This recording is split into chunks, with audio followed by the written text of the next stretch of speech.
So hello and welcome back to my channel. So आज हम लोग पढ़ेंगे linear equations in two variable, मतलब दो चरों वाले रैखिक समीकरण। ठीक है, स्टार्ट करते हैं इंट्रो के बाद।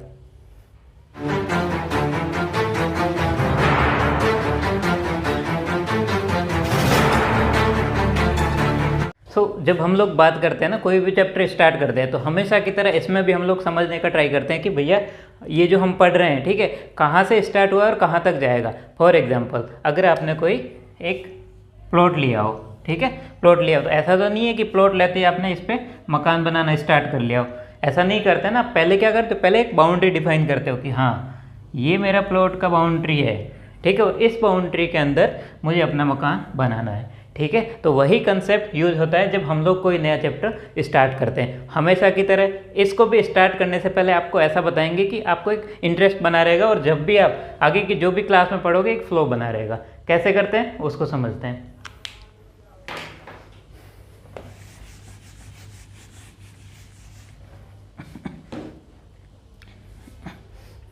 देखो क्या होता है, अभी आप पढ़ रहे हो ये linear equations in two variable. सबसे पहले तो इसका मीनिंग क्या होता है वो समझते हैं। अगर ये समझ में आ गया तो बहुत सारी चीज़ें आपके लिए बहुत आसान हो जाएगी। ठीक है, तो सबसे पहले एक वर्ड आता है लीनियर। ठीक है, लीनियर मतलब रेखिक। रेखिक कहाँ पढ़ा था हमने? पढ़ा था पॉलिनोमियल में। नहीं पढ़ा तो कोई बात नहीं, एक बार सुन लीजिए। तो लीनियर का मतलब होता है कि वो पॉलिनोमियल जिसका डिग्री कितना हो, एक। ऐसे कौन कौन से पॉलिनोमियल थे बताओ? ax प्लस बी टाइप के पॉलिनोमियल।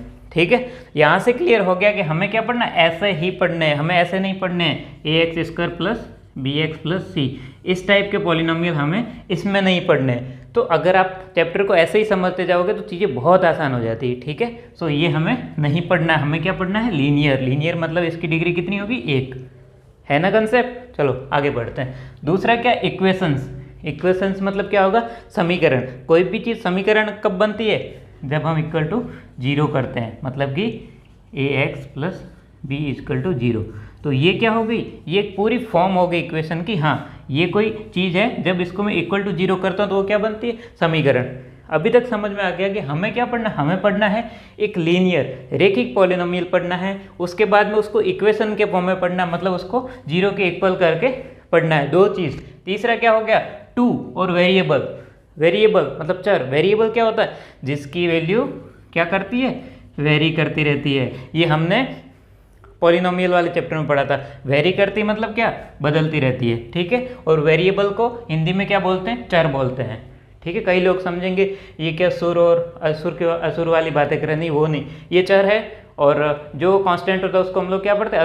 अचर पढ़ते हैं। ठीक है, सो ये यहाँ से क्लियर हो गया होगा कि भैया वेरिएबल से मतलब क्या है? कुछ चर है जिसका वैल्यू बदलता रहता है। ठीक है, और टू मतलब कितने वेरिएबल हो गए? दो। मतलब कि यहाँ पे हम सिर्फ और सिर्फ x की बात नहीं करेंगे, एक और नया वेरिएबल पढ़ेंगे। सो वो कौन सा हो सकता है? वो हो सकता है ए एक्स प्लस बी वाई, और ये क्या है? समीकरण है, मतलब इक्वल टू प्लस, मैं मान लो कोई ऐसे मान लेता हूँ, plus c equal to zero.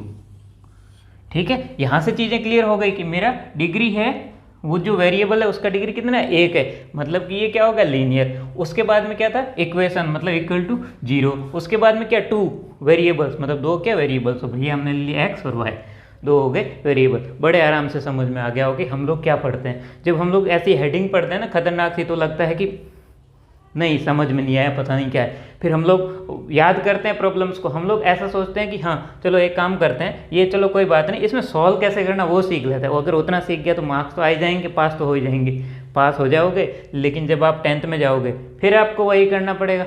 बोले कि भैया एक बार आंसर्स पढ़ लेते हैं, पास तो हो ही जाएंगे। तो ऐसे पास करते करते जब आपके पास असली चैलेंज आएगा, IIT NIT ये सब चीज़ों के लिए आप एग्ज़ाम दोगे, तो यहाँ नहीं चलेगा वो। इसीलिए बोलता हूँ फर्स्ट डे से कि आप कंसेप्ट को अच्छे से पढ़ो। जब आप कंसेप्ट को अच्छे से पढ़ोगे तो आपके अंदर एक कॉन्फिडेंस आएगा और आप चीज़ों को समझोगे और उसको सॉल्व करोगे। तो हमारे साथ यूँ ही बने रहिए, हम लोग आपको वहाँ तक भी ले जाएंगे। ठीक है, तो स्टार्ट करते हैं अब थोड़ा और अच्छे से समझते हैं। ठीक है, अब हम लोग असली चैप्टर की स्टार्ट करते हैं। ये हमने समझ लिया इसका मीनिंग क्या होता है और आपको बहुत मज़ा आया होगा। अब देखो ये पढ़ोगे तो और मज़ा आएगा। वो कैसे कि सबसे पहले देखो क्या क्या चीज़ें हो सकती है। तो भैया पहले होता है one variable linear equation. Linear equation मतलब रैखिक समीकरण। ठीक है, इसको मैं एली लिखा। एली का मतलब क्या हो गया, ये लीनियर इक्वेशन। तो जहाँ पे भी एली देखे ना उसका मतलब क्या हो गया, रैखिक समीकरण मतलब लीनियर इक्वेशन। ठीक है, अब देखो इसमें क्या है, वन वेरिएबल मतलब सिर्फ एक ही चर है, मतलब एक ही ऐसा टर्म होगा जो क्या है, अननोन है, जिसके बारे में हमें पता नहीं है। फॉर एग्जांपल देखो a x plus b equal to क्या है, 0।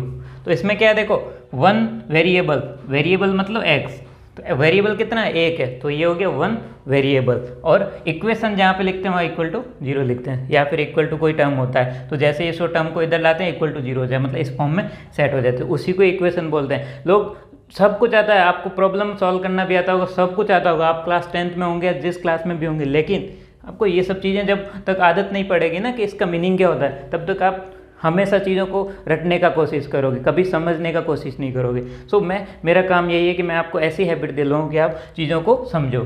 ठीक है, अब देखो दूसरा क्या है, टू वेरिएबल्स एली।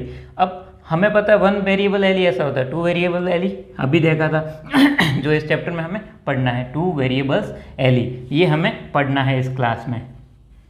ठीक है, तो देखो टू वेरिएबल कैसे हो सकते हैं, a x plus b y plus c, कोई कांस्टेंट हो सकता है बराबर 0। ये सिंपल सा हो गया टू वेरिएबल एली। हमने सिर्फ इसको पढ़ा कि लीनियर इक्वेशन है टू वेरिएबल का, और ऐसे लिख दिया। सो यहाँ पे एक मेरा x वेरिएबल हो गया, एक हो गया मेरा y, मतलब x और y, ये दो क्या हो गया वेरिएबल। यहाँ पे क्या हो गया, खाली x हो गया मेरा वेरिएबल हो गया। अब देखो अभी क्या होता है, इसी से एक नया चैप्टर बनता है क्लास 10th के लिए, ये हो गया 9th के लिए। अब मैं जब बात करता हूँ 10th, ठीक है, इसीलिए मैं बोलता हूँ मेरे वीडियो है ना, अगर आप क्लास 10th में हो, अगर आपने 9th पास कर लिया, फिर भी देखो आपको बहुत एक फ्लो में याद होगा सारी चीज़ें। ठीक है, ये मेरा काम है। अब देखो जब आप 10th में जाओगे ना तो क्या होगा, ये जो टू वेरिएबल एली है, टू वेरिएबल एली तो रहेगा, लेकिन एक वर्ड जुड़ जाएगा, पेयर। ठीक है, मतलब शायद हिंदी में युग्म बोलते हैं, मतलब जोड़ा।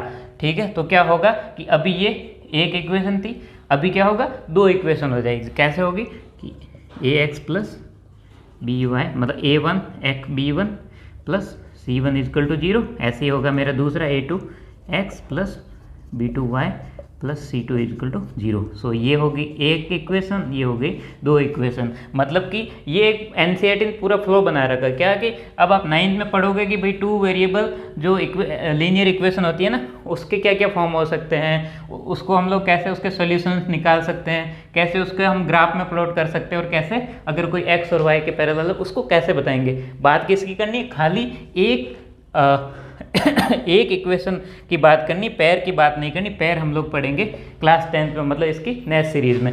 सो देखो यहाँ से मतलब हमें खाली इतना पढ़ना है कि एक इक्वेशन रहेगी और उसमें कितने वेरिएबल रहेंगे, दो वेरिएबल। ठीक है, यहाँ तक आई थिंक समझ में आ गया होगा। तो आपने एक चैप्टर की बहुत अच्छे से शुरुआत कर ली है। ठीक है देखो एक हिंट दे देता हूँ, क्या होता है, कई बार होता है ना कि हाँ कहाँ तक जाएगा ये, तो जब आप आया ना 11th-12th में पढ़ोगे तो क्या होगा, यही जो टू वेरिएबल है वो बढ़ के तीन वेरिएबल हो जाएगा, मतलब इस टाइप से हो जाएगा, ए एक्स प्लस सी, एक जेड आ जाएगा variable, plus d equal to 0।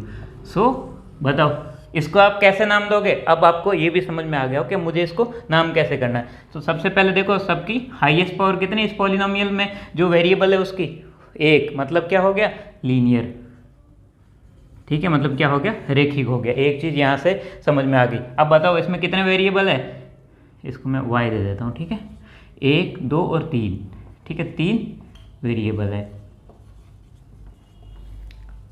ठीक है, तो देखो ये क्या था, linear equation in two variables. अब बताओ ये क्या है, लीनियर है, बराबर 0 मतलब क्या है, इक्वेशन है। उसके बाद में क्या आ गया, इन टू वेरिएबल, तो ये कितना हो, इन 3 वेरिएबल्स। तो ऐसे करके एक चैप्टर बन जाएगा 11th-12th का। अगर आपने ये वीडियो यहाँ तक देखा है तो आपके लिए जो आपने एक प्लॉट ले रखा है उसकी बाउंड्री बन गई। ठीक है, एक बाउंड्री बन गई कि हाँ ऐसी ऐसी चीज़ें होती है। और जब ये सारे, जब भी इस नाम से जो भी चैप्टर आएंगे ना, इस वीडियो के बाद में आप बड़े आराम से आइडेंटिफाई कर लोगे। ठीक है, थैंक यू फॉर वॉचिंग, और अगला पार्ट जल्दी आएगा, उसको देखिए। Thank you.